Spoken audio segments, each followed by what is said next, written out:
ਵਾਹਿਗੁਰੂ ਜੀ ਕਾ ਖਾਲਸਾ ਵਾਹਿਗੁਰੂ ਜੀ ਕੀ ਫਤਿਹ। ਸਤਿਗੁਰੂ ਸ੍ਰੀ ਗੁਰੂ ਗ੍ਰੰਥ ਸਾਹਿਬ ਜੀਆਂ ਦੀ ਪਵਿੱਤਰ ਪਾਵਨ ਹਜ਼ੂਰੀ ਅੰਦਰ ਬਿਰਾਜਮਾਨ ਹੋ ਰਹੀ ਗੁਰੂ ਕੀ ਸੰਗਤ, ਸਤਿਗੁਰੂ ਪਾਤਸ਼ਾਹ ਮਹਾਰਾਜ ਸਾਹਿਬ ਜੀਆਂ ਨੇ ਸੰਧਿਆ ਦੇ ਸੁੰਦਰ ਦੀਵਾਨਾਂ ਦੇ ਅੰਦਰ ਸਤ ਸੰਗਤ ਦੀਆਂ ਘੜੀਆਂ ਬਖਸ਼ਿਸ਼ ਕਰਕੇ ਗੁਰਬਾਣੀ ਆਰਤੀ ਆਰਤਾ ਦੇ ਕੀਰਤਨ ਆਪ ਸੰਗਤਾਂ ਨੇ ਸਰਵਣ ਕੀਤੇ। ਮਨੁੱਖਾ ਜਨਮ ਦਾ ਇਹ ਮਿਲਿਆ ਹੋਇਆ ਸਮਾਂ ਸਫਲਾ ਬਣਾਇਆ। ਸਤਿਗੁਰਾਂ ਦੇ ਬਚਨ ਨੇ ਭਜੋ ਗੋਬਿੰਦ ਭੂਲ ਮਤ ਜਾਹੋ, ਮਾਨਸ ਜਨਮ ਕਾ ਇਹੀ ਲਾਭ। ਮਨੁੱਖਾ ਜਨਮ ਦਾ ਲਾਭ ਕੀ ਹੈ? ਭਜੋ ਗੋਬਿੰਦ, ਗੋਬਿੰਦ ਨਾਮ ਪਰਮਾਤਮਾ ਦਾ। ਕਹਿਣ ਲੱਗੇ ਪਰਮਾਤਮਾ ਜੋ ਹੈ ਉਹਦਾ ਭਜੋ ਕਹੀਏ ਭਜਨ ਕਰ, ਉਹਦਾ ਸਿਮਰਨ ਕਰ। ਭਜੋ ਗੋਬਿੰਦ ਭੂਲ ਮਤ ਜਾਹੋ, ਉਹਦੇ ਨਾਮ ਨੂੰ ਭੁੱਲ ਨਾ ਜਾਇਓ, ਉਹਨੂੰ ਭੁੱਲ ਨਾ ਜਾਇਓ। ਇਹ ਮਨੁੱਖਾ ਜਨਮ ਦਾ ਲਾਭ ਹੈ ਜੋ ਤੁਸੀਂ ਦੁਨੀਆ 'ਤੇ ਆਏ ਹੋ, ਜੋ ਸੰਸਾਰ ਵਿੱਚ ਆਏ ਹੋ।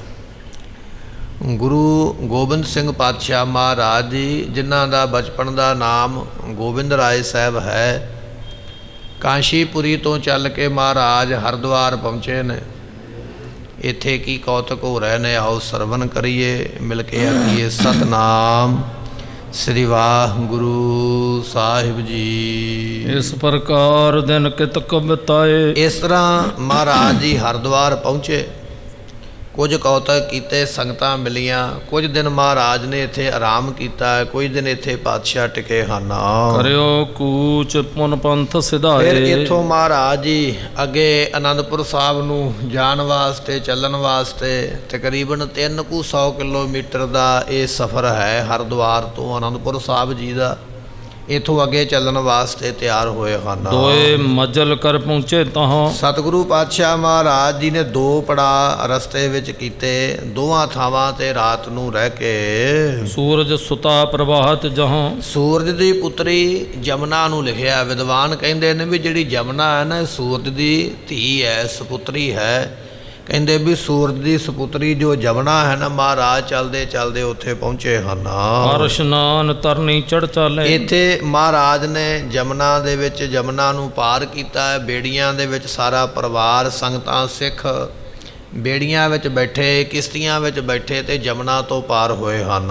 ਸ਼ਿਆਮਲ ਜਲ ਅਵਲੋਕ ਵਿਸਾਲੇ। ਇਸ ਜਮਨਾ ਦਾ ਪਾਣੀ ਕੁਦਰਤੀ ਤੌਰ ਤੇ ਕਾਲੇ ਰੰਗ ਦਾ ਹੈ। ਸ਼ੁਰੂ ਤੋਂ ਜਦੋਂ ਤੋਂ ਇਹ ਜਮਨਾ ਚੱਲਦੀ ਹੈ ਨਾ, ਕਹਿੰਦੇ ਵੀ ਇਹਦਾ ਪਾਣੀ ਜਮਨਾ ਦਾ ਕਾਲਾ ਹੀ ਹੈ।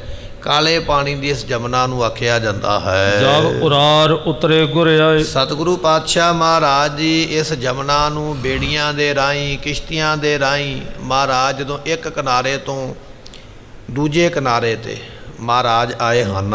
ਸੰਗੀ ਪਹੁੰਚੇ ਤਬ ਸਮੁਦਾਏ। ਜਿਹੜੇ ਮਗਰੋਂ ਆ ਰਹੇ ਸਨ ਸਾਥ, ਉਹ ਵੀ ਸਾਰੇ ਪਹੁੰਚ ਗਏ ਹਨ। ਹੋਏ ਅਸਵਾਰ ਚਲਨ ਜਬ ਲਾਗੇ। ਇੱਥੋਂ ਮਹਾਰਾਜ ਫਿਰ ਅਸਵਾਰ ਹੋ ਕੇ ਪਾਲਕੀ ਤੇ ਜਦੋਂ ਅੱਗੇ ਚੱਲਣ ਲੱਗੇ ਹਨ, ਪੰਤ ਬਹੀਰ ਪਿਆ ਨੂੰ ਆਗੇ। ਤੇ ਸਤਿਗੁਰੂ ਪਾਤਸ਼ਾਹ ਮਹਾਰਾਜ ਜੀਆਂ ਦੇ ਨਾਲ ਜਿਹੜਾ ਵਹੀਰ ਹੈ ਨਾ, ਸੰਗਤਾਂ, ਸਿੱਖ, ਸਾਜੋ ਸਮਾਨ, ਗੱਡੇ, ਰੱਥ ਜੋ ਵੀ ਹੈ, ਉਹ ਸਾਰਾ ਅੱਗੇ ਅੱਗੇ ਚੱਲਦਾ ਹੈ। ਤਬਹਿ ਪਿਤਾ ਕੇ ਆਏ ਸੰਦੇਸੇ। ਇੰਨੇ ਚਿਰ ਨੂੰ ਕਹਿੰਦੇ ਵੀ ਮਹਾਰਾਜ ਦਾ ਸੰਦੇਸ਼ਾ ਆ ਗਿਆ, ਸੁਨੇਹਾ ਆ ਗਿਆ।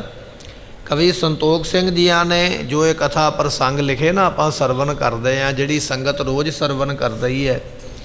ਇੱਥੇ ਇਹ ਬਚਨ ਆਇਆ ਵੀ ਜਦੋਂ ਮਹਾਰਾਜ ਜਮਨਾ ਪਾਰ ਕਰ ਗਏ ਸਨ, ਉਹਨਾਂ ਸਮਿਆਂ ਦੇ ਵਿੱਚ ਜਮਨਾ ਤੱਕ ਪੰਜਾਬ ਦਾ ਇਲਾਕਾ ਮੰਨਿਆ ਜਾਂਦਾ। ਜਮਨਾ ਤੋਂ ਪੰਜਾਬ ਸ਼ੁਰੂ ਹੋ ਜਾਂਦਾ।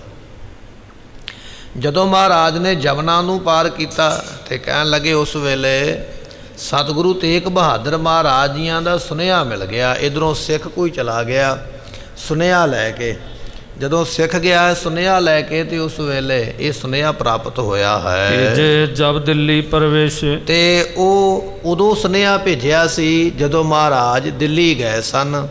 ਦਿੱਲੀ ਜਾਣ ਦਾ ਸੁਨੇਹਾ ਜਿਹੜਾ ਹੈ ਉਸ ਵੇਲੇ ਮਹਾਰਾਜ ਨੇ ਤੋਰਿਆ। ਉਸ ਵੇਲੇ ਇਹ ਸੁਨੇਹਾ ਜਿਹੜਾ ਹੈ ਮਹਾਰਾਜ ਸਾਹਿਬ ਜੀਆਂ ਨੇ ਭੇਜਿਆ ਸੀ ਕਿ ਅਸੀਂ ਦਿੱਲੀ ਨੂੰ ਜਾ ਰਹੇ ਹਾਂ, ਇਹ ਸੁਨੇਹਾ ਦਿੱਤਾ ਹੈ। ਤੁਮਕੋ ਆਵਤ ਲਗੀ ਅਵਾਰੀ, ਤੇ ਤੁਹਾਨੂੰ ਆਉਂਦਿਆਂ ਦੇਰ ਲੱਗੀ ਹੈ, ਸਮਾਂ ਲੱਗਿਆ ਹੈ। ਰਹੇ ਪ੍ਰਤੀਖਤ ਕਿਤਕ ਅਗਾਰੀ, ਅਸੀਂ ਤੁਹਾਨੂੰ ਕਿੰਨਾ ਸਮਾਂ ਪਹਿਲਾਂ ਉਡੀਕਦੇ ਰਹੇ ਹਾਂ ਵੀ ਤੁਹਾਨੂੰ ਮਿਲਣਾ ਚਾਹੁੰਦੇ ਸੀ, ਸਮਾਂ ਕਾਫੀ ਲਾਇਆ ਉਡੀਕਣ ਵਾਸਤੇ, ਪਰ ਹੁਣ ਅਸੀਂ ਇੱਥੋਂ ਅੱਗੇ ਚੱਲੇ ਹਾਂ। ਹਮ ਅਬ ਤੁਰਕੇਸ਼ਰ ਸਿਰ ਹੋਏ, ਹੁਣ ਅਸੀਂ ਤੁਰਕੇਸ਼ਵਰ ਜਿਹੜਾ ਮੁਗਲਾਂ ਦਾ ਰਾਜਾ ਔਰੰਗਜ਼ੇਬ ਹੈ ਨਾ, ਉਹਦੇ ਸਿਰ ਹੋ ਕੇ, ਅਜੇ ਇਹ ਸਮਾਂ ਆਉਣਾ ਹੈ, ਹਾਲੇ ਸ਼ਹੀਦੀ ਹੋਣੀ ਹੈ, ਹੋਈ ਨਹੀਂ, ਪਰ ਮਹਾਰਾਜ ਨੇ ਪਹਿਲਾਂ ਹੀ ਦੱਸ ਦਿੱਤਾ। ਕਹਿਣ ਲੱਗੇ ਵੀ ਮੁਗਲਾਂ ਦੇ ਰਾਜੇ ਦੇ ਸਿਰ ਤੇ ਹੋ ਕੇ, ਇਹਦੇ ਸਿਰ ਤੇ ਦੋਸ਼ ਲਾ ਕੇ ਮਹਾਰਾਜ ਨੇ ਬਚਨ ਲਿਖਿਆ, ਠੀਕਰ ਫੋਰ ਦਲੀਸ ਸਿਰ ਪ੍ਰਭਪੁਰ ਕੀਆ ਪਿਆਨ। ਦਲੀਸ ਤੋਂ ਭਾਵ ਹੈ ਦਿੱਲੀ ਦਾ ਰਾਜਾ, ਦਿੱਲੀ ਦੇ ਤਖਤ ਤੇ ਰਾਜ ਕਰਨ ਵਾਲਾ, ਉਹਦੇ ਸਿਰ ਤੇ, ਉਹਦੇ ਨਾਮ ਤੇ ਆਪਣੇ ਸਰੀਰ ਦਾ ਠੀਕਰਾ ਭੰਨਿਆ। ਇਹ ਸਰੀਰ ਵੀ ਤਾਂ ਠੀਕਰਾ ਹੀ ਹੈ ਨਾ, ਜਾਣਾ ਹੀ ਹੈ ਨਾ ਦੁਨੀਆ ਤੋਂ। ਉਹਦੇ ਸਿਰ ਦੇ ਉੱਪਰ ਇਹ ਤੋਹਮਤ ਲੱਗੀ ਹੈ, ਗੁਨਾਹ ਲੱਗਾ ਕਿ ਇਸ ਨੇ ਮਹਾਰਾਜ ਨੂੰ ਸ਼ਹੀਦ ਕੀਤਾ। ਕਹਿੰਦੇ ਵੀ ਇਸ ਤਰ੍ਹਾਂ ਅਸੀਂ ਇੱਥੋਂ ਚੱਲੇ ਹਾਂ। ਇਹ 10ਵੇਂ ਪਾਤਸ਼ਾਹ ਨੇ ਲਿਖਿਆ। ਹੁਣ 9ਵੇਂ ਪਾਤਸ਼ਾਹ ਦੀ ਚਿੱਠੀ ਵਿੱਚ ਬਚਨ ਆ ਗਿਆ। ਕਹਿਣ ਲੱਗੇ ਵੀ ਅਸੀਂ ਸਰੀਰ ਹੁਣ ਛੱਡਣਾ, ਪਰ ਛੱਡਣਾ ਔਰੰਗੇ ਦੇ ਨਾਮ ਤੇ ਹੈ, ਦੁਨੀਆ ਇਸ ਨੂੰ ਲਾਹਨਤਾਂ ਪਾਉਣਾ ਕਰੇਗੀ। ਤਜਹ ਸਰੀਰ ਲਖੈ ਸਭ ਕੋਏ, ਤੇ ਇਹ ਸਾਡਾ ਸਰੀਰ ਹੁਣ 5 ਭੌਤਿਕ ਅਸੀਂ ਛੱਡ ਦੇਣਾ, ਇਹ ਸਰੀਰ ਦੀ ਅਸੀਂ ਸ਼ਹੀਦੀ ਦੇਣੀ ਹੈ। ਨਹੀਂ ਆਨੰਦਪੁਰ ਕਰੋ ਪਇਨ, ਇਸ ਕਰਕੇ ਤੁਸੀਂ ਸਿੱਧਾ ਆਨੰਦਪੁਰ ਨਾ ਜਾਇਓ। ਚਿੱਠੀ ਵਿੱਚ ਲਿਖਿਆ ਵੀ ਸਿੱਧਾ ਆਨੰਦਪੁਰ ਨਹੀਂ ਜਾਣਾ ਹੈ। 1 ਗ੍ਰਾਮ ਲਖਨੌਰ ਸਥਾਨਾ, ਇੱਕ ਲਖਨੌਰ ਨਾਮ ਦਾ ਸਥਾਨ ਹੈ ਜਿੱਥੇ 10ਵੇਂ ਪਾਤਸ਼ਾਹ ਨੇ ਚਰਨ ਪਾਏ। ਕਹਿਣ ਲੱਗੇ ਚਿੱਠੀ ਵਿੱਚ ਲਿਖਿਆ ਸੀ ਵੀ ਆਨੰਦਪੁਰ ਸਾਹਿਬ ਜਾਣ ਦੀ ਬਜਾਏ ਤੁਸੀਂ ਲਖਨੌਰ ਜਾਇਓ, ਉੱਥੇ ਜਾ ਕੇ ਰਹਿਣਾ ਹੈ। ਤਹਿ ਮਸੰਦ ਜੇਠਾ ਇੱਕ ਬਸ, ਉੱਥੇ ਇੱਕ ਮਸੰਦ ਰਹਿੰਦਾ ਲਖਨੌਰ ਦੇ ਵਿੱਚ।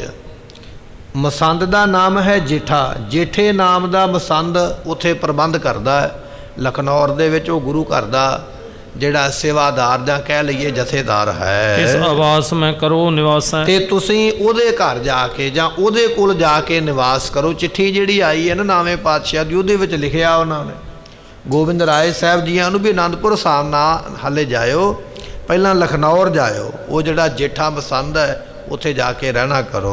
ਹੁਣ ਸੁਧ ਪਠੈ ਤੁਮਾਰੇ ਪਾਸ, ਫਿਰ ਅਸੀਂ ਤੁਹਾਨੂੰ ਖਬਰ ਭੇਜਾਂਗੇ। ਜਦੋਂ ਉੱਥੋਂ ਆਨੰਦਪੁਰ ਸਾਹਿਬ ਜਾਣਾ ਫਿਰ ਤੁਹਾਨੂੰ ਅਸੀਂ ਖਬਰ ਚਿੱਠੀ ਭੇਜਾਂਗੇ।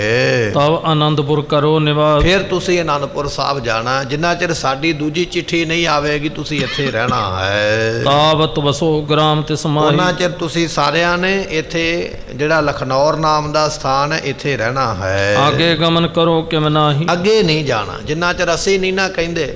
9ਵੇਂ ਪਾਤਸ਼ਾਹ ਦੀ ਚਿੱਠੀ ਵਿੱਚ ਇਹ ਬਚਨ ਲਿਖਿਆ, ਜਿੰਨਾ ਚਿਰ ਅਸੀਂ ਨਹੀਂ ਆਖਦੇ ਉਹਨਾਂ ਚਿਰ ਤੁਸੀਂ ਆਨੰਦਪੁਰ ਸਾਹਿਬ ਨਹੀਂ ਜਾਣਾ, ਇੱਥੇ ਲਖਨੌਰ ਦੇ ਵਿੱਚ ਰਹਿਣਾ ਹੈ। ਸੁਣਤ ਨਾਨਕੀ ਮਨ ਵਿਸਮਾਈ, ਜਦੋਂ ਮਾਤਾ ਨਾਨਕੀ ਸਾਹਿਬ ਜੀ ਨੇ ਸੁਣਿਆ ਨਾ ਇਹ ਬਚਨ, ਚਿੱਠੀ ਆਈ ਹੈ, ਚਿੱਠੀ ਵਿੱਚ ਲਿਖਿਆ ਵੀ ਅਸੀਂ ਦਿੱਲੀ ਚਲੇ ਗਏ ਹਾਂ, ਅਸੀਂ ਹੁਣ ਸ਼ਹੀਦੀ ਦੇਣੀ ਹੈ। ਜਦੋਂ ਇਹ ਗੱਲ ਮਾਤਾ ਨਾਨਕੀ ਜੀ ਨੇ ਸੁਣੀ ਹੈ, ਸੁਣ ਕੇ ਬੜੇ ਹੈਰਾਨ ਹੋਏ, ਕਿਉਂਕਿ ਮਾਂ ਦੇ ਹੁੰਦਿਆਂ ਪੁੱਤਰ ਦੀ ਸ਼ਹੀਦੀ ਹੋਣ ਲੱਗੀ ਹੈ।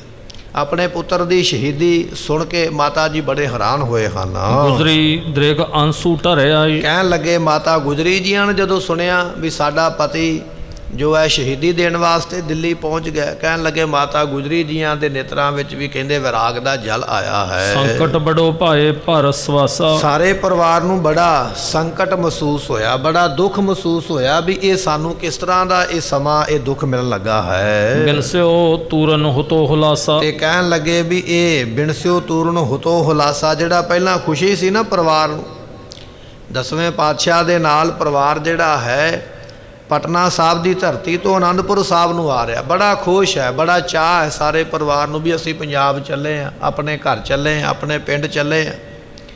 ਪਰ ਅੱਜ ਜਦੋਂ ਇਹ ਖਬਰ ਮਿਲੀ ਕਿ ਅਸੀਂ ਪੰਜਾਬ ਨੂੰ ਜਾਂਦੇ ਪਏ ਹਾਂ, ਗੁਰੂ ਤੇਗ ਬਹਾਦਰ ਪਾਤਸ਼ਾਹ ਜੀ ਦਿੱਲੀ ਦੇ ਵਿੱਚ ਗ੍ਰਿਫਤਾਰ ਹੋ ਗਏ ਨੇ, ਉਹਨਾਂ ਦੀ ਸ਼ਹੀਦੀ ਹੋਣੀ ਹੈ, ਇਹ ਗੱਲ ਸੁਣ ਕੇ ਸਾਰਿਆਂ ਨੂੰ ਬੜੀ ਹੈਰਾਨੀ ਹੋਈ, ਸਾਰਿਆਂ ਨੂੰ ਬੜਾ ਦੁੱਖ ਹੋਇਆ ਵੀ ਇਹ ਕਿਸ ਤਰ੍ਹਾਂ ਦੀ ਖਬਰ ਮਿਲੀ ਹੈ, ਕਿਉਂ ਖਬਰ ਮਿਲੀ ਹੈ। ਹੁਣ ਬੂਝਿਓ ਸਿੱਖ ਕਿਮ ਇਹ ਹੋਵਾ, ਉਸ ਵੇਲੇ ਫਿਰ ਮਾਤਾ ਸਾਹਿਬ ਨੇ ਪੁੱਛਿਆ, ਜਿਹੜਾ ਸਿੱਖ ਚਿੱਠੀ ਲੈ ਕੇ ਆਇਆ ਨਾ ਉਹਨੂੰ ਫਿਰ ਮਾਤਾ ਸਾਹਿਬ ਨੇ ਪੁੱਛਿਆ ਵੀ ਇਹ ਕਿਉਂ ਹੋਇਆ, ਇਹ ਕਿਵੇਂ ਬਣਿਆ, ਕੀ ਗੱਲ ਕੀ ਹੋਈ ਹੈ।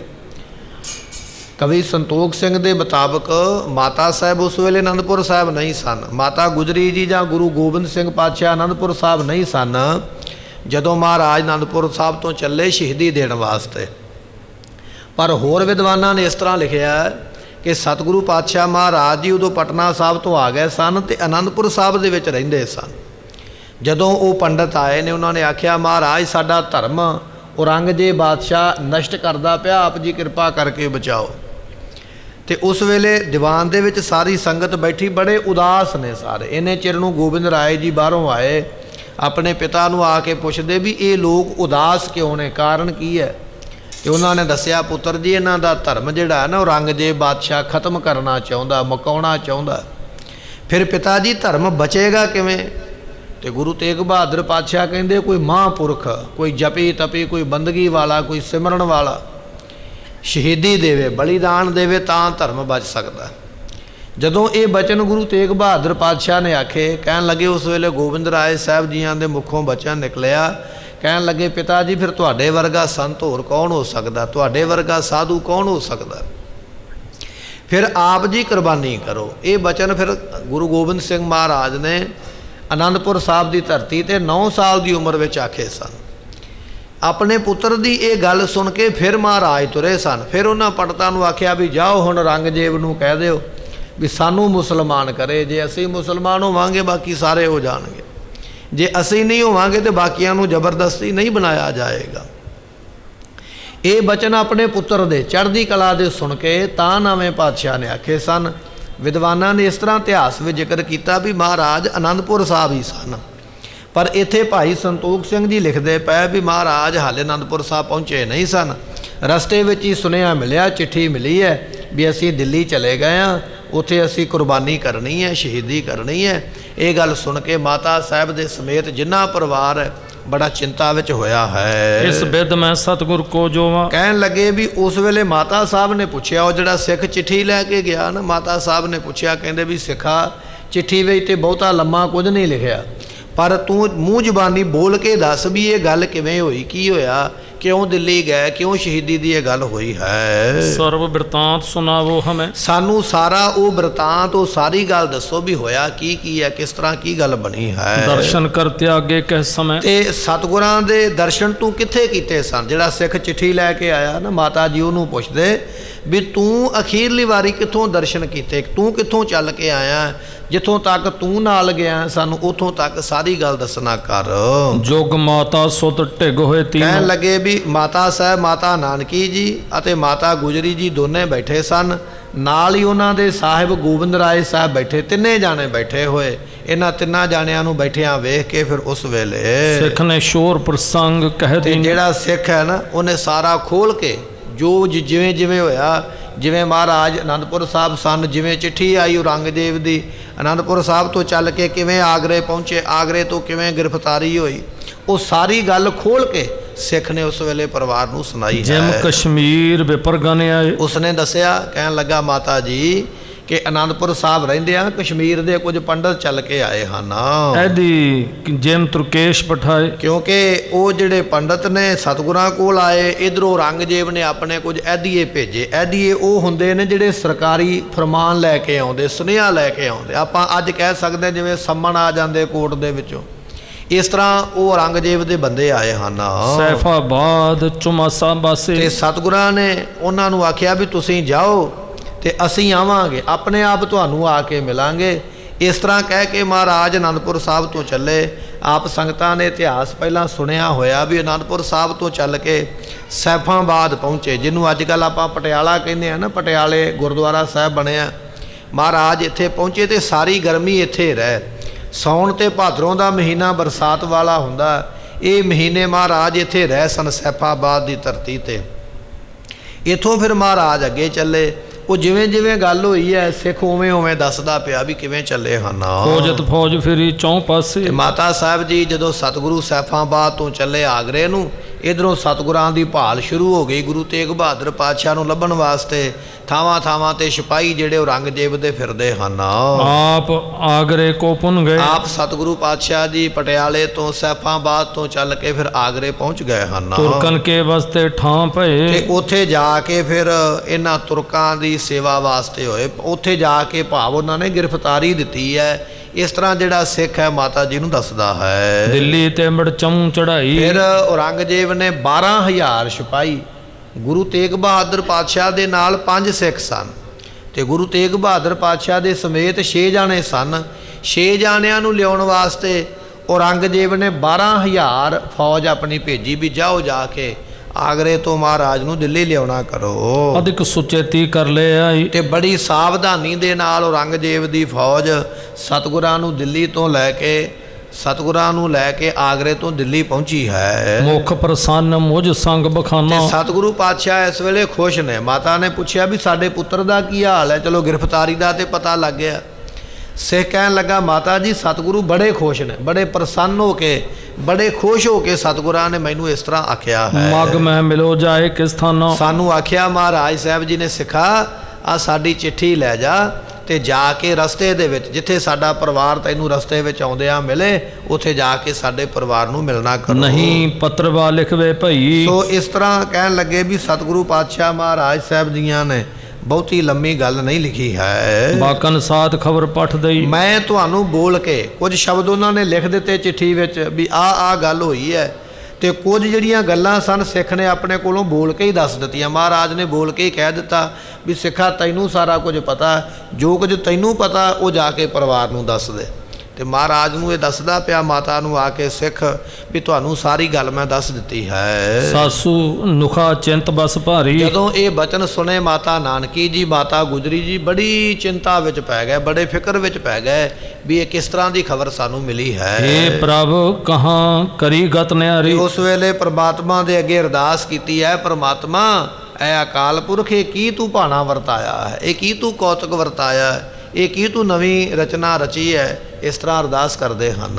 ਫਟਕ ਰਹੀ ਨਹਿ ਚਲਵੋ ਚਾਹ। ਹੁਣ ਮਾਤਾ ਜੀ ਦਾ ਜੀ ਨਹੀਂ ਕਰਦਾ ਉਥੋਂ ਜਮਨਾ ਨੂੰ ਪਾਰ ਕਰਕੇ ਨਾ, ਸਤਿਗੁਰਾਂ ਦਾ ਬਚਨ ਸੀ ਵੀ ਲਖਨੌਰ ਚਲੇ ਜਾਓ, ਪਰ ਮਾਤਾ ਜੀ ਦਾ ਜੀ ਕਰਦਾ ਵੀ ਇੱਥੋਂ ਹੁਣ ਗਾਹ ਨਾ ਜਾਈਏ। ਉੱਥੇ ਮਾਤਾ ਜੀ ਰੁਕ ਗਏ ਹਨ। ਮਨ ਬੂਡਿਓ ਵੱਡ ਕਸ਼ਟ ਪ੍ਰਵਾਹ। ਮਾਤਾ ਸਾਹਿਬ ਜੀ ਦਾ ਮਨ ਬੜੇ ਜਿਸ ਤਰ੍ਹਾਂ ਬੜਾ ਬਹੁਤਾ ਜਾਲ ਹੋਵੇ ਤੇ ਉਹਦੇ ਵਿੱਚ ਬੰਦਾ ਡੁੱਬ ਜਾਂਦਾ। ਚਿੰਤਾ ਦੇ ਪਾਣੀ ਦੇ ਵਿੱਚ ਮਾਤਾ ਜੀ ਦਾ ਮਨ ਡੁੱਬ ਗਿਆ ਵੀ ਹੁਣ ਕੀ ਬਣੇਗਾ। ਇੱਕੋ ਇੱਕ ਪੁੱਤਰ ਹੈ, ਉਹਨੇ ਵੀ ਆਪਣੀ ਗ੍ਰਿਫਤਾਰੀ ਦੇ ਦਿੱਤੀ ਹੈ ਔਰ ਸਾਰਾ ਹਿੰਦੁਸਤਾਨ ਜਾਣਦਾ ਵੀ ਔਰੰਗਜ਼ੇਬ ਬੜਾ ਪਾਪੀ ਸੀਗਾ। ਇਹਨੇ ਕਿਸੇ ਸਾਧੂ ਸੰਤ ਨੂੰ ਛੱਡਿਆ ਨਹੀਂ, ਜਿਹਨੂੰ ਵੀ ਗ੍ਰਿਫਤਾਰ ਕੀਤਾ ਉਹਨੂੰ ਸ਼ਹੀਦ ਕੀਤਾ। ਇਸ ਗੱਲ ਨੂੰ ਮਾਤਾ ਜੀ ਵੀ ਜਾਣਦੇ ਵੀ ਸਾਡੇ ਪੁੱਤਰ ਨੂੰ ਗ੍ਰਿਫਤਾਰ ਕੀਤਾ ਔਰ ਸਾਡੇ ਪੁੱਤਰ ਨੇ ਆਪ ਕਿਹਾ ਵੀ ਅਸੀਂ ਸ਼ਹੀਦੀ ਦੇਣੀ ਹੈ। ਇੱਕੋ ਹੀ ਪੁੱਤਰ ਹੈ, ਉਹਦੇ ਆਸਰੇ ਉਹਨੂੰ ਵੇਖ ਕੇ ਮੈਂ ਜ਼ਿੰਦਗੀ ਕੱਟਦੀ ਹਾਂ। ਜੇ ਪੁੱਤਰ ਵੀ ਸ਼ਹੀਦ ਹੋ ਗਿਆ ਤੇ ਫਿਰ ਕੀ ਹੋਵੇਗਾ। ਇਹ ਚਿੰਤਾ ਮਨ ਦੇ ਵਿੱਚ ਹੈ। ਹੁਣ ਸਿੱਖ ਕਹਿ ਬਹੁ ਬਿਦ ਸਮਝਾਈ। ਉਸ ਵੇਲੇ ਸਿੱਖ ਨੇ ਸਮਝਾਇਆ, ਜਿਹੜਾ ਗਿਆਨ ਸੁਣਿਆ ਲੈ ਕੇ ਉਹਨੇ ਸਮਝਾਇਆ। ਕਹਿਣ ਲੱਗਾ ਮਾਤਾ ਜੀ ਇੱਥੇ ਰੁਕਣ ਦਾ ਫੈਸਲਾ ਨਾ ਕਰੋ। ਮਾਤਾ ਜੀ ਕਹਿੰਦੇ ਨਾ ਵੀ ਸਾਡਾ ਹੁਣ ਗਾਂਹ ਜਾਣ ਨੂੰ ਜੀ ਨਹੀਂ ਕਰਦਾ, ਅੱਗੇ ਜਾਣ ਨੂੰ। ਸਿੱਖ ਕਹਿਣ ਲੱਗਾ ਨਹੀਂ ਤੁਸੀਂ ਇੱਥੇ ਨਾ ਰੁਕਣਾ ਕਰੋ, ਤੁਸੀਂ ਮੇਰੀ ਗੱਲ ਨੂੰ ਸੁਣਨਾ ਕਰੋ। ਇਮ ਤੁਮਕੋ ਅਬ ਨਹਿ ਬਣਿਆਈ। ਤੁਹਾਨੂੰ ਇਸ ਤਰ੍ਹਾਂ ਹੁਣ ਬਣਦਾ ਨਹੀਂ, ਕਿਉਂਕਿ ਮਹਾਰਾਜ ਨੇ ਕਹਿ ਕੇ ਭੇਜਿਆ ਵੀ ਸਾਡੇ ਪਰਿਵਾਰ ਨੂੰ ਕਹੋ ਵੀ ਅਨੰਦਪੁਰ ਸਾਹਿਬ ਜਾਣ ਤੋਂ ਪਹਿਲਾਂ ਲਖਨੌਰ ਦੇ ਵਿੱਚ ਜਾਣ, ਉੱਥੇ ਜਾ ਕੇ ਉਹ ਜਿਹੜਾ ਮਸੰਦ ਰਹਿੰਦਾ ਹੈ ਉਹਦੇ ਕੋਲ ਜਾ ਕੇ ਰਹਿਣਾ। ਤੇ ਇਹ ਜੋ ਮਹਾਰਾਜ ਨੇ ਆਖਿਆ ਉਹ ਤੁਹਾਨੂੰ ਸਾਰਾ ਕੁਝ ਕਰਨਾ ਪੈਣਾ ਹੈ। ਗੁਰੂ ਆਪ ਹੀ ਕਾਰਨ ਕੀਨ। ਤੇ ਇਹ ਸਾਰਾ ਕੁਝ ਸਿੱਖ ਨੇ ਦੱਸਿਆ। ਕਹਿਣ ਲੱਗਾ ਮਾਤਾ ਜੀ ਤੁਸੀਂ ਚਿੰਤਾ ਨਾ ਕਰੋ, ਇਹ ਜੋ ਕੁਝ ਕੀਤਾ ਨਾ ਸਤਿਗੁਰਾਂ ਨੇ ਆਪੇ ਵਿਧੀ ਬਣਾਈ ਹੈ। ਜੇ ਮਹਾਰਾਜ ਉਹਨਾਂ ਕਸ਼ਮੀਰੀ ਪੰਡਤਾਂ ਨੂੰ ਨਾ ਕਹਿੰਦੇ ਵੀ ਜਾਓ ਭਾਈ ਆਪੇ ਆਪਣਾ ਧਰਮ ਬਚਾਓ ਤੇ ਕੁਝ ਨਹੀਂ ਸੀ ਹੋਣਾ। ਉਹਨਾਂ ਨੇ ਆਪ ਉਹਨਾਂ ਪੰਡਤਾਂ ਨੂੰ ਆਖਿਆ ਵੀ ਜਾਓ ਅਸੀਂ ਕੁਰਬਾਨੀ ਦੇਵਾਂਗੇ। ਇਹ ਸਾਰੀ ਵਿਧੀ ਉਹਨਾਂ ਨੇ ਆਪ ਬਣਾਈ ਹੈ, ਉਹਨਾਂ ਨੇ ਆਪਣੀ ਗ੍ਰਿਫਤਾਰੀ ਆਪ ਕਰਵਾਈ ਹੈ। ਸਤਿਗੁਰੂ ਆਪ ਚਾਹੁੰਦੇ ਨੇ ਇਹ ਕੰਮ ਕਰਨਾ। ਫਿਰ ਮਾਤਾ ਜੀ ਤੁਸੀਂ ਕਿਉਂ ਚਿੰਤਾ ਕਰਦੇ ਹੋ, ਤੁਸੀਂ ਕਿਉਂ ਆਪਣੇ ਮਨ ਵਿੱਚ ਵਿਰਾਗ ਲਿਆਉਂਦੇ ਹੋ। ਤੁਮਕੋ ਹੁਕਮ ਜਥਾ ਬਿਦ ਦੀਨ। ਇਸ ਕਰਕੇ ਜਿਵੇਂ ਮਹਾਰਾਜ ਨੇ ਹੁਕਮ ਦਿੱਤਾ ਉਹ ਤੁਹਾਨੂੰ ਮੈਂ ਦੱਸਿਆ। ਹੁਣ ਤੁਹਾਨੂੰ ਉਹ ਹੁਕਮ ਮੰਨਣਾ ਚਾਹੀਦਾ, ਸਤਿਗੁਰਾਂ ਦਾ ਕਹਿਣਾ ਮੰਨਣਾ ਚਾਹੀਦਾ ਹੈ। ਕਰੋ ਉਤਾਇਲ ਬਿਲਮ ਨਾ ਲਾਓ। ਇਸ ਕਰਕੇ ਛੇਤੀ ਕਰੋ, ਬਹੁਤਾ ਟਾਈਮ ਨਾ ਲਾਓ ਤੇ ਜਿਸ ਤਰ੍ਹਾਂ ਮਹਾਰਾਜ ਨੇ ਆਖਿਆ ਉਸੇ ਤਰ੍ਹਾਂ ਤੁਸੀਂ ਕਰਨਾ ਕਰੋ। ਪਹੁੰਚੋ ਤਿਸੀ ਗ੍ਰਾਮ ਥਿਰਤਾਵ। ਜਿਹੜਾ ਪਿੰਡ ਮਹਾਰਾਜ ਨੇ ਲਿਖਿਆ, ਲਖਨੌਰ ਨਾਮ ਦਾ ਪਿੰਡ ਹੈ, ਵੀ ਲਖਨੌਰ ਦੇ ਵਿੱਚ ਆਪ ਜੀ ਜਾਓ, ਗੋਬਿੰਦ ਰਾਏ ਸਾਹਿਬ ਨੂੰ ਲੈ ਕੇ ਉੱਥੇ ਜਾ ਕੇ ਰਹਿਣਾ ਕਰੋ। ਸਾਹਿਬਜ਼ਾਦੇ ਕੋ ਪ੍ਰਤਪਾਰੋ, ਇਸ ਸਾਹਿਬਜ਼ਾਦੇ ਨੂੰ ਗੋਬਿੰਦ ਰਾਏ ਸਾਹਿਬ ਦੀ ਪਾਲਣਾ ਕਰੋ ਉੱਥੇ ਜਾ ਕੇ। ਉੱਥੇ ਭਾਈ ਜੇਠਾ ਨਾਮ ਦਾ ਮਸੰਦ ਰਹਿੰਦਾ, ਉਹਦੇ ਕੋਲ ਜਾ ਕੇ ਸਾਹਿਬਜ਼ਾਦੇ ਦੀ ਪਾਲਣਾ ਕਰੋ। ਗੁਰ ਸਰੂਪ ਨਿਤ ਇਨੈ ਨਿਹਾਰੋ, ਤੇ ਫਿਰ ਇਸ ਨੂੰ ਆਪਣੇ ਪੋਤਰੇ ਨੂੰ ਗੁਰੂ ਸਰੂਪ ਦੇ ਵਿੱਚ ਵੇਖਣਾ ਕਰੋ। ਇਹ ਵੱਡੇ ਹੋ ਜਾਣਗੇ ਤੇ ਗੁਰਤਾ ਗੱਦੀ ਗੁਰੂ ਤੇਗ ਬਹਾਦਰ ਪਾਤਸ਼ਾਹ ਦੀ ਇਹਨਾਂ ਕੋਲ ਆ ਜਾਏਗੀ। ਆਪਣੇ ਪੋਤਰੇ ਨੂੰ ਜਵਾਨ ਹੁੰਦਾ ਵੇਖੋ, ਆਪਣੇ ਪੋਤਰੇ ਨੂੰ ਗੁਰਤਾ ਗੱਦੀ ਤੇ ਬੈਠਦਾ ਵੇਖੋ, ਆਪਣੇ ਪੋਤਰੇ ਦੀਆਂ ਖੁਸ਼ੀਆਂ ਵੇਖੋ। ਹੁਣ ਪਿਛਲੀ ਗੱਲ ਨੂੰ ਛੱਡੋ, ਚਿੰਤਾ ਨਾ ਕਰੋ ਮਾਤਾ ਜੀ, ਗੁਰੂ ਤੇਗ ਬਹਾਦਰ ਪਾਤਸ਼ਾਹ ਨੇ ਇਹ ਕੰਮ ਆਪ ਆਪਣੀ ਮਰਜ਼ੀ ਨਾਲ ਕਰਨ ਲੱਗੇ ਹੋ। ਇਸ ਕਰਕੇ ਚਿੰਤਾ ਛੱਡ ਕੇ ਆਪਣੇ ਪੋਤਰੇ ਦੀਆਂ ਖੁਸ਼ੀਆਂ ਵੱਲ ਵੇਖਣਾ ਕਰੋ। ਬਹੁਤ ਬਾਰ ਤਾ ਗੀਤ ਬਖਾਨੀ, ਇਸ ਤਰ੍ਹਾਂ ਸਿੱਖ ਨੇ ਆਖਿਆ, ਮੈਨੂੰ ਮਹਾਰਾਜ ਨੇ ਵਾਰ-ਵਾਰ ਪੱਕਿਆਂ ਕਰਕੇ ਭੇਜਿਆ ਵੀ ਤੂੰ ਸਾਡੇ ਪਰਿਵਾਰ ਨੂੰ ਕਹਿ ਕਹਿ ਕੇ ਉਹਨਾਂ ਨੂੰ ਬਦੋ ਬਦੀ ਪ੍ਰੇਰ ਕੇ ਤੇ ਲਖਨੌਰ ਦੇ ਵਿੱਚ ਲੈ ਕੇ ਜਾਣਾ। ਮੈਨੂੰ ਇਹ ਸਤਿਗੁਰਾਂ ਨੇ ਵਾਰ-ਵਾਰ ਗੱਲ ਪੱਕੀ ਕੀਤੀ ਹੈ। ਕਰਹਿ ਨਾ ਚਿੰਤਾ ਸ਼ੋਕ ਮਹਾਨੀ, ਤੇ ਸਾਨੂੰ ਇਹ ਵੀ ਹੁਕਮ ਹੋਇਆ ਵੀ ਤੁਸੀਂ ਚਿੰਤਾ ਨਾ ਕਰੋ, ਸ਼ੋਕ ਨਾ ਕਰਿਓ, ਦੁੱਖ ਨਾ ਮਨਾਇਓ। ਇਹ ਸਭ ਕੁਝ ਆਪ ਉਹਨਾਂ ਨੇ ਕਰਨਾ ਹੈ। ਗੁਰਬਾਣੀ ਵਿੱਚ ਬਚਨ ਆਇਆ ਮਹਾਰਾਜ ਜੀਆਂ ਦਾ, ਕਹਿੰਦੇ ਮਾਤਾ ਜੀ ਬੜੀ ਚਿੰਤਾ ਕਰਦੇ ਜਦੋਂ ਗੁਰੂ ਤੇਗ ਬਹਾਦਰ ਪਾਤਸ਼ਾਹ ਗ੍ਰਿਫਤਾਰ ਹੋ ਗਏ ਨਾ, ਤੇ ਮਾਤਾ ਜੀ ਉਸ ਵੇਲੇ ਬੜਾ ਵਿਰਾਗ ਕਰਦੇ, ਬੜੀ ਚਿੰਤਾ ਕਰਦੇ ਵੀ ਸਾਡਾ ਪੁੱਤਰ ਸ਼ਹੀਦੀ ਨੂੰ ਦੇਣ ਚੱਲਿਆ। ਉਸ ਵੇਲੇ ਫਿਰ ਨਾਵੇਂ ਪਾਤਸ਼ਾਹ ਨੇ ਗੁਰਬਾਣੀ ਵਿੱਚ ਬਚਨ ਲਿਖਿਆ। ਉਹਨਾਂ ਨੇ ਲਿਖਿਆ, ਕਹਿਣ ਲੱਗੇ ਚਿੰਤਾ ਤਾਂ ਕੀ ਕੀਜੀਐ, ਜੋ ਅਨਹੋਣੀ ਹੋਏ, ਇਹੋ ਮਾਰਗ ਸੰਸਾਰ ਕੋ, ਨਾਨਕ ਥਿਰ ਨਹੀਂ ਕੋਏ। ਇਹ ਨਾਵੇਂ ਮੁਹੱਲੇ ਦੇ ਸ਼ਲੋਕਾਂ ਵਿੱਚ ਬਚਨ ਹੈ। ਇਹ ਆਪਣੀ ਮਾਤਾ ਦੇ ਪ੍ਰਤੀ ਵਿਦਵਾਨਾਂ ਨੇ ਆਖਿਆ ਵੀ ਇਹ ਸ਼ਲੋਕ ਮਹਾਰਾਜ ਨੇ ਆਪਣੀ ਮਾਂ ਨੂੰ ਮੁੱਖ ਰੱਖ ਕੇ ਉਸ ਵੇਲੇ ਮੁੱਖੋਂ ਬਖਸ਼ਿਆ। ਕਹਿਣ ਲੱਗੇ ਮਾਤਾ ਜੀ ਚਿੰਤਾ ਨਾ ਕਰੋ, ਚਿੰਤਾ ਤਾਂ ਕੀ ਕੀਜੀਐ, ਚਿੰਤਾ ਉਸ ਗੱਲ ਦੀ ਕਰਨੀ ਚਾਹੀਦੀ ਹੈ ਜੋ ਅਨਹੋਣੀ ਹੋਏ, ਜਿਹੜੀ ਮੇਰੇ ਨਾਲ ਦੁਨੀਆ ਨਾਲੋਂ ਵੱਖਰੀ ਹੋਣ ਲੱਗੀ ਹੈ। ਫਿਰ ਤੇ ਮੈਂ ਚਿੰਤਾ ਕਰਾਂ ਵੀ ਸਾਰੀ ਦੁਨੀਆ ਤੇ ਜਿਉਂਦੀ ਪਈ ਹੈ, ਦੁਨੀਆ ਵਿੱਚੋਂ ਕੋਈ ਨਹੀਂ ਸਰੀਰ ਛੱਡ ਕੇ ਗਿਆ, ਮੈਂ ਇਕੱਲਾ ਚੱਲਿਆ। ਫਿਰ ਤੇ ਮੈਂ ਚਿੰਤਾ ਕਰਾਂ ਵੀ ਮੇਰੇ ਨਾਲ ਭਾਈ ਬੜਾ ਮਾੜਾ ਹੋਇਆ। ਪਰ ਮੇਰੇ ਤੋਂ ਪਹਿਲਾਂ ਧਰਤੀ ਉੱਪਰ ਕੋਟਗੜ ਕੀਤੀ ਗਈ ਬਜਾਏ, ਜੋ ਅਸਮਾਨ ਨਾ ਮਾਵੇ, ਤਿੰਨ ਨੱਕ ਨੱਥਾਂ ਪਾਏ, ਗੁਰਬਾਣੀ ਦਾ ਫਰਮਾਨ ਹੈ। ਦੁਨੀਆ ਤੇ ਬੜੇ ਬੜੇ ਰਾਜੇ ਮਹਾਰਾਜੇ, ਕਿਲਿਆਂ ਦੇ ਉੱਪਰ ਰਾਜ ਕਰਨ ਵਾਲੇ, ਦੇਸ਼ਾਂ ਦੇ ਉੱਪਰ ਰਾਜ ਕਰਨ ਵਾਲੇ, ਐਡੇ ਐਡੇ ਵੱਡੇ ਰਾਜਿਆਂ ਦੇ ਜਿਨ੍ਹਾਂ ਦੇ ਹੁਕਮ ਚੱਲਦੇ ਸਨ, ਉਹਨਾਂ ਦੇ ਨੱਕ ਵਿੱਚ ਨੱਥਾਂ ਪਾ ਕੇ ਕਾਲ ਲੈ ਗਿਆ ਉਹਨਾਂ ਨੂੰ ਵੀ ਚਲੋ ਤੁਹਾਡਾ ਸਮਾਂ ਖਤਮ ਹੋ ਗਿਆ। ਰਹਿਣ ਨਾ ਪਾਵੈ ਸੁਰ ਨਰ ਦੇਵਾ, ਊਠ ਸੁਧਾਰੇ ਕਰ ਮੁਨ ਜਨ ਸੇਵਾ। ਗੁਰਬਾਣੀ ਇਹ ਗੱਲ ਕਹਿੰਦੀ ਹੈ ਦੁਨੀਆ ਤੇ ਦੇਵੀ ਦੇਵਤੇ ਵੀ ਰਹਿਣ ਵਾਲੇ ਨਹੀਂ, ਇਹ ਵੀ ਚਲੇ ਜਾਣ ਵਾਲੇ। ਸਤਿਗੁਰੂ ਪਾਤਸ਼ਾਹ ਕਹਿਣ ਲੱਗੇ ਮਾਤਾ ਜੀ ਚਿੰਤਾ ਤਾਂ ਕਰੀਏ ਵੀ ਜੇ ਮੈਂ ਪਹਿਲਾ ਬੰਦਾ ਦੁਨੀਆ ਤੇ ਆ ਜਿਹੜਾ ਸਰੀਰ ਛੱਡ ਕੇ ਚੱਲਿਆ, ਪਰ ਮੇਰੇ ਤੋਂ ਪਹਿਲਾਂ ਤੇ ਪਤਾ ਨਹੀਂ ਲੱਖਾਂ ਹੀ ਦੁਨੀਆ ਜੰਮ ਕੇ ਆਈ, ਲੱਖਾਂ ਹੀ ਦੁਨੀਆ ਮਰ ਕੇ ਚਲੇ ਗਈ ਹੈ। ਜਦੋਂ ਲੱਖਾਂ ਹੀ ਦੁਨੀਆ ਮਰ ਕੇ ਚਲੇ ਗਈ ਹੈ ਤੇ ਫਿਰ ਅਸੀਂ ਵੀ ਚੱਲੇ ਹਾਂ, ਫਿਰ ਚਿੰਤਾ ਕਿਉਂ ਕਰਨੀ, ਕੋਈ ਨਵਾਂ ਕੰਮ ਥੋੜ੍ਹੀ ਹੋਣ ਲੱਗਾ, ਇਹ ਤੇ ਹੁੰਦਾ ਆਇਆ ਹੁੰਦਾ ਰਹੇਗਾ। ਚਿੰਤਾ ਤਾਂ ਕੀ ਕੀਜੀਐ, ਜੋ ਅਨਹੋਣੀ ਹੋਏ, ਇਹੋ ਮਾਰਗ ਸੰਸਾਰ ਕੋ, ਇਹ ਸੰਸਾਰ ਦਾ ਰਸਤਾ ਇਹੋ ਜਿਹਾ, ਨਾਨਕ ਥਿਰ ਨਹੀਂ ਕੋਏ, ਇੱਥੇ ਕੋਈ ਸਦਾ ਵਾਸਤੇ ਰਹਿ ਨਹੀਂ ਸਕਦਾ, ਇੱਥੋਂ ਜਾਣਾ ਹੈ। ਇਹ ਸ਼ਲੋਕ ਗੁਰੂ ਤੇਗ ਬਹਾਦਰ ਪਾਤਸ਼ਾਹ ਨੇ ਆਪਣੀ ਮਾਤਾ ਦੇ ਪ੍ਰਤੀ ਉਚਾਰਿਆ ਔਰ ਗੁਰੂ ਗ੍ਰੰਥ ਸਾਹਿਬ ਦੇ ਵਿੱਚ ਦਰਜ ਕਰਵਾਇਆ। ਕਹਿਣ ਲੱਗੇ ਮਾਤਾ ਨਾਨਕੀ ਜੀ ਬੜੀ ਚਿੰਤਾ ਕਰਦੇ ਵੀ ਸਾਡਾ ਪੁੱਤਰ ਇਹ ਕੀ ਕੌਤਕ ਕਰਨ ਲੱਗਾ ਹੈ। ਸੋ ਸਿੱਖ ਲੈ ਕੇ ਸੰਗ ਪਿਆ ਨੇ, ਤੇ ਉਸ ਵੇਲੇ ਜਿਹੜਾ ਸਿੱਖ ਸੁਨੇਹਾ ਲੈ ਕੇ ਆਇਆ ਸੀ ਨਾ, ਉਹਨੇ ਵਾਰ-ਵਾਰ ਕਹਿ ਕੇ ਪਰਿਵਾਰ ਨੂੰ ਨਾਲ ਹੀ ਤੋਰ ਲਿਆ। ਕਹਿੰਦਾ ਚਲੋ ਮੇਰੇ ਨਾਲ ਹੀ ਚੱਲੋ, ਮੈਂ ਮਹਾਰਾਜ ਦਾ ਹੁਕਮ ਲੈ ਕੇ ਆਇਆ ਔਰ ਤੁਹਾਨੂੰ ਨਾਲ ਹੀ ਲੈ ਕੇ ਚੱਲਾਂਗਾ। ਲਖਨੌਰ ਨੂੰ ਲੈ ਕੇ ਚੱਲ ਪਿਆ ਹੈ। ਪੰਥ ਉਲੰਘ ਪਹੁੰਚਦੇ ਸਥਾਨੇ, ਕਹਿਣ ਲੱਗੇ ਵੀ ਰਸਤਾ ਤੈਅ ਕਰਕੇ ਮਹਾਰਾਜ ਦਾ ਪਰਿਵਾਰ ਇਸ ਵੇਲੇ ਲਖਨੌਰ ਪਹੁੰਚਿਆ ਹੈ। ਇਸ ਮਸੰਦ ਘਰ ਉਤਰੇ ਜਾਏ, ਉਹ ਮਸੰਦ ਦਾ ਨਾਮ ਭਾਈ ਜੇਠਾ ਸੀ, ਮਸੰਦ ਦਾ ਨਾਮ ਹੀ ਜੇਠਾ ਹੈ। ਜੇਠੇ ਮਸੰਦ ਦਾ ਘਰ ਲੱਭਿਆ ਲਖਨੌਰ ਦੇ ਵਿੱਚ ਜਾ ਕੇ, ਉਸ ਦੇ ਘਰ ਵਿੱਚ ਜਾ ਕੇ ਪਹੁੰਚੇ ਹਨ। ਆਨੰਦਪੁਰ ਸਭ ਵਸਤ ਪਠਾਈ, ਜਿਹੜੀਆਂ ਵਸਤੂਆਂ ਪਟਨਾ ਸਾਹਿਬ ਤੋਂ ਲਿਆਂਦੀਆਂ ਉਹ ਸਿੱਖ ਨੇ ਸਾਰੀਆਂ, ਔਰ ਸਿੱਖਾਂ ਨੂੰ ਕਹਿ ਕੇ ਭਾਈ ਇਹ ਸਾਰੀਆਂ ਵਸਤੂਆਂ ਆਨੰਦਪੁਰ ਸਾਹਿਬ ਲੈ ਚਲੋ। ਜਿਹੜਾ ਸਾਜੋ ਸਮਾਨ ਨਾਲ ਸੀ ਉਹ ਸਾਰਾ ਆਨੰਦਪੁਰ ਸਾਹਿਬ ਭੇਜ ਦਿੱਤਾ। ਕੇਵਲ ਮਾਤਾ ਨਾਨਕੀ ਜੀ, ਮਾਤਾ ਗੁਜਰੀ ਜੀ, ਗੁਰੂ ਗੋਬਿੰਦ ਰਾਏ ਸਾਹਿਬ ਜੀ, ਸਤਿਗੁਰਾਂ ਦੇ ਮਾਮਾ ਕਿਰਪਾਲ ਚੰਦ ਜੀ, ਹੋਰ ਜਿਹੜੇ ਮੁਖੀ ਸਿੱਖ ਸਨ ਉਹਨਾਂ ਨੂੰ ਨਾਲ ਲਿਆ ਮਹਾਰਾਜ ਨੇ ਲਖਨੌਰ ਜਾਣ ਵਾਸਤੇ। ਬਾਕੀ ਸਾਰੀਆਂ ਸੰਗਤਾਂ ਨੂੰ ਜਿੰਨਾ ਸਮਾਨ ਸੀ ਉਹ ਸਾਰਾ ਆਨੰਦਪੁਰ ਸਾਹਿਬ ਨੂੰ ਭੇਜਿਆ ਵੀ ਸਮਾਨ ਆਨੰਦਪੁਰ ਸਾਹਿਬ ਲੈ ਚੱਲੋ, ਅਸੀਂ ਲਖਨੌਰ ਨੂੰ ਚੱਲੇ ਆ। ਇਸ ਤਰ੍ਹਾਂ ਮਹਾਰਾਜ ਨੇ ਕੀਤਾ ਹੈ। ਵਾਹਨ ਆਦਿ ਸਕਲ ਨੇ ਨਾਲ, ਤੇ ਜਿਹੜੇ ਵਾਹਨ ਨੇ ਉਹ ਸਾਰੇ ਨਾਲ ਨੇ, ਗੱਡੇ, ਘੋੜੇ, ਰੱਥ, ਪਾਲਕੀਆਂ, ਉਹ ਸਾਰੀਆਂ ਮਹਾਰਾਜ ਦੇ ਨਾਲ ਹਨ। ਗਮਨਿਓ ਗੁਰ ਮਾਤੁਲ ਜੋ ਕਿਰਪਾਲ। ਤੇ ਇਸੇ ਤਰ੍ਹਾਂ ਸਤਿਗੁਰੂ ਪਾਤਸ਼ਾਹ ਮਹਾਰਾਜ ਜੀਆਂ ਦਾ ਮਾਮੇ ਦਾ ਨਾਮ ਹੈ ਕਿਰਪਾਲ ਚੰਦ, ਮਾਤਾ ਗੁਜਰੀ ਜੀਆਂ ਦੇ ਭਰਾ ਦਾ ਨਾਮ ਕਿਰਪਾਲ ਚੰਦ ਹੈ। ਗੁਰੂ ਗੋਬਿੰਦ ਸਿੰਘ ਮਹਾਰਾਜ ਦੇ ਮਾਮਾ ਜੀ ਲੱਗਦੇ ਕਿਰਪਾਲ ਚੰਦ ਜੀ, ਕਹਿੰਦੇ ਜਾਂਦੇ ਹਨ।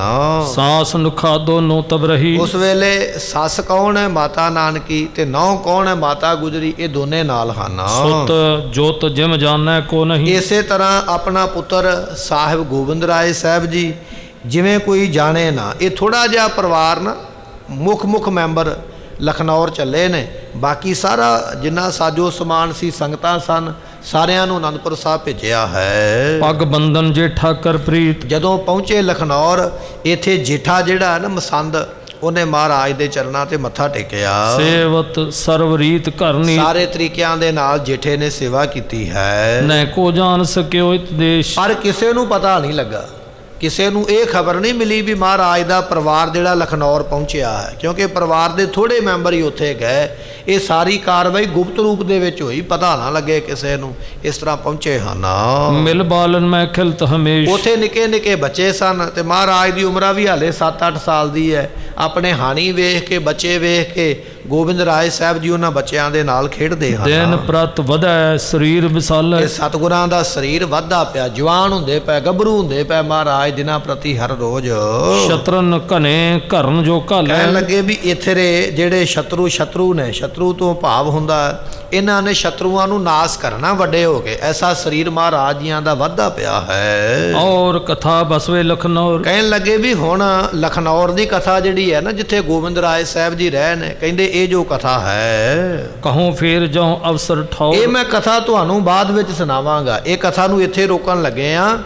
ਗੋਬਿੰਦ ਰਾਏ ਸਾਹਿਬ ਜੀ ਆਪਣੀ ਦਾਦੀ ਮਾਂ ਨੂੰ ਲੈ ਕੇ, ਆਪਣੀ ਮਾਂ ਨੂੰ ਲੈ ਕੇ, ਕੁਝ ਨਾਲ 94 ਸਿੱਖਾਂ ਨੂੰ ਲੈ ਕੇ ਲਖਨੌਰ ਵਿੱਚ ਪਹੁੰਚ ਗਏ ਤੇ ਉੱਥੇ ਰਹਿਣ ਲੱਗ ਪਏ। ਇਸ ਗੱਲ ਦੀ ਕੰਨੋਂ ਕੰਨ ਕਿਸੇ ਨੂੰ ਖਬਰ ਨਹੀਂ ਹੋਈ ਹੈ। ਕਹਿੰਦੇ ਛੱਡੀਏ ਹੁਣ ਆਪਾਂ ਲਖਨੌਰ ਦੀ ਕਥਾ, ਇੱਥੇ ਆਓ ਤੁਹਾਡਾ ਧਿਆਨ ਜਿਹੜਾ ਦਿੱਲੀ ਲੈ ਕੇ ਚਲੀਏ, ਉੱਥੇ ਨਵੇਂ ਪਾਤਸ਼ਾਹ ਕੀ ਕਰਦੇ ਪਏ। ਆਓ ਦਿੱਲੀ ਦੀ ਕਥਾ ਆਪਾਂ ਸਰਵਣ ਕਰਦੇ ਹਾਂ। ਅਬ ਦਿੱਲੀ ਮੈਂ ਗੁਰ ਕੀ ਕਥਾ। ਹੁਣ ਦਿੱਲੀ ਦੇ ਵਿੱਚ ਗੁਰੂ ਤੇਗ ਬਹਾਦਰ ਪਾਤਸ਼ਾਹ ਪਹੁੰਚੇ। ਆਪਾਂ ਪਿੱਛੇ ਇਤਿਹਾਸ ਵਿੱਚ ਇਹ ਬਚਨ ਸਰਵਣ ਕੀਤਾ ਸੀ। ਇੱਕ ਮੁਲਾਣੇ ਨੇ, ਕਾਜੀ ਨੇ ਆਖਿਆ ਸੀ ਔਰੰਗਜ਼ੇਬ ਨੂੰ ਵੀ ਇੱਥੇ ਇੱਕ ਭੂਤਾਂ ਦੀ ਹਵੇਲੀ ਹੈ, ਜਿਹਦੇ ਵਿੱਚ ਇੱਕ ਵੱਡਾ ਦਿਓ ਰਹਿੰਦਾ, ਦੈਂਤ ਰਹਿੰਦਾ। ਉਸ ਹਵੇਲੀ ਦੇ ਵਿੱਚ ਦਿਨੇ ਵੀ ਉੱਥੋਂ ਦੀ ਕੋਈ ਲੰਘਦਾ ਨਹੀਂ ਹੈ। ਆਪਾਂ ਰਾਤ ਨੂੰ ਉਸ ਹਵੇਲੀ ਵਿੱਚ ਗੁਰੂ ਤੇਗ ਬਹਾਦਰ ਪਾਤਸ਼ਾਹ ਨੂੰ ਬੰਦ ਕਰੀਏ। ਉਹ ਜਿਹੜਾ ਦਿਓ ਹੈ ਜਾਂ ਇਹਨਾਂ ਨੂੰ ਡਰਾਵੇਗਾ ਜਾਂ ਇਹਨਾਂ ਨੂੰ ਮਾਰ ਦੇਵੇਗਾ।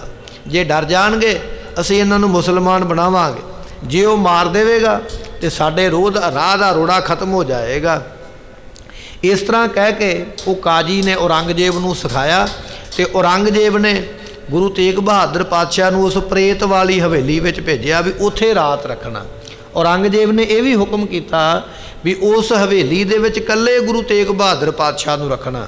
ਜਿਹੜੇ 5 ਸਿੱਖ ਨਾਲ ਨੇ ਉਹਨਾਂ ਨੂੰ ਹੋਰ ਕਿਤੇ ਰੱਖਣਾ ਹੈ, ਇਕੱਠਿਆਂ ਨਹੀਂ ਰੱਖਣਾ, ਤਾਂ ਕਿ ਇਕੱਲੇ ਹੋਣਗੇ ਤੇ ਡਰ ਜਾਣਗੇ। ਇਹ ਕਥਾ ਆਪਾਂ ਪਿੱਛੇ ਸਰਵਣ ਕੀਤੀ ਹੈ। ਹੁਣ ਕਿਵੇਂ ਰੱਖਦੇ ਨੇ, ਕੀ ਕਰਦੇ, ਉਹ ਆਪਾਂ ਹੁਣ ਸਰਵਣ ਕਰਾਂਗੇ। ਸੁਨੋ ਗੁਰੂ ਸਿੱਖ ਵਰਨਉ ਜਥਾ। ਇਸ ਕਰਕੇ ਗੁਰੂ ਕਿਉਂ ਸਿੱਖੋ, ਹੁਣ ਨਵੇਂ ਪਾਤਸ਼ਾਹ ਦੀ ਸ਼ਹੀਦੀ ਦੀ ਕਥਾ ਚੱਲਣ ਲੱਗੀ ਹੈ।